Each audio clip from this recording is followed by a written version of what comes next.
Sa pangwalong aya ng Surah At-Tahrim, iniutos ng Allah subhanahu wa ta'ala sa mga mananampalataya na sila ay magsihingi ng tauba sa kanilang kasalanan. Ya ayyuhalladhina amanu tubu ilallahi taubatan nasuha. Ano ang tunay na tauba? Minsan ay narinig ni Ali radhiyallahu anhu ang isang Bedouin na nagdudua, Astaghfiruka wa atubu ilaik. Hinihingi ko ang iyong kapatawaran at sa iyo ako ay nagsisisi. Sinabi ni Ali, ano yan?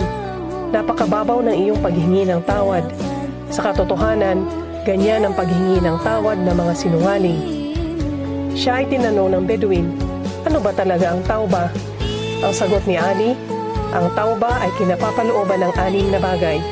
Una, ang makonsyensya sa kasalanang nagawa.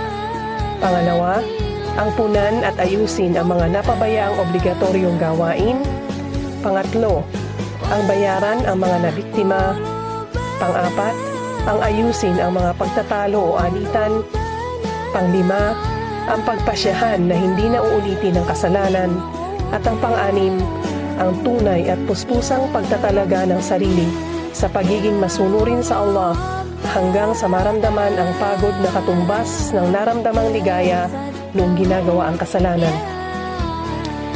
Sinabi ni Bin Atiyah na ang tauba ay obligasyon para sa lahat. Ang kahulugan ng tauba nasuha ay wagas at buong pusong paghihingi ng tawad sa Allah subhanahu wa ta'ala.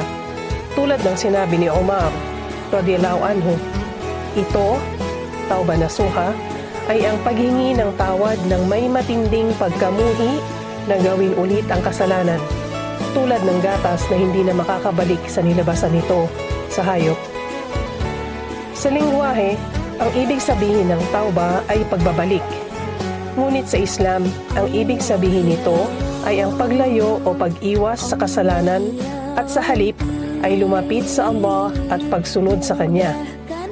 Ang ibig sabihin ng salitang nush ay dalisay, malinis, walang bahid ng dumi.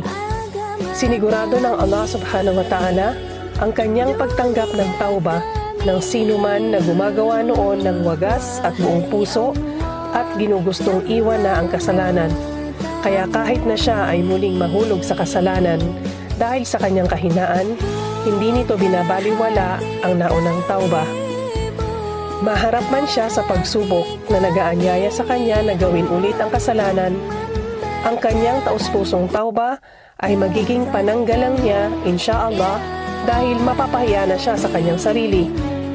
Alam niya sa kanyang sarili kung totoo at taos sa puso ang kanyang ginawang tauba noong una.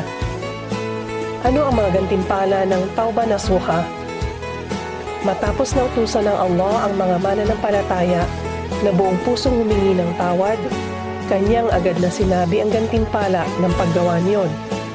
Ang ibig sabihin ng yukaffir ankum sayyiatikum ay ililibing ng Allah subhanahu wa ta'ala ang mga kasalanan, lalo na iyong mga kasalanan na hindi natin gugustuhing mailantad sa iba.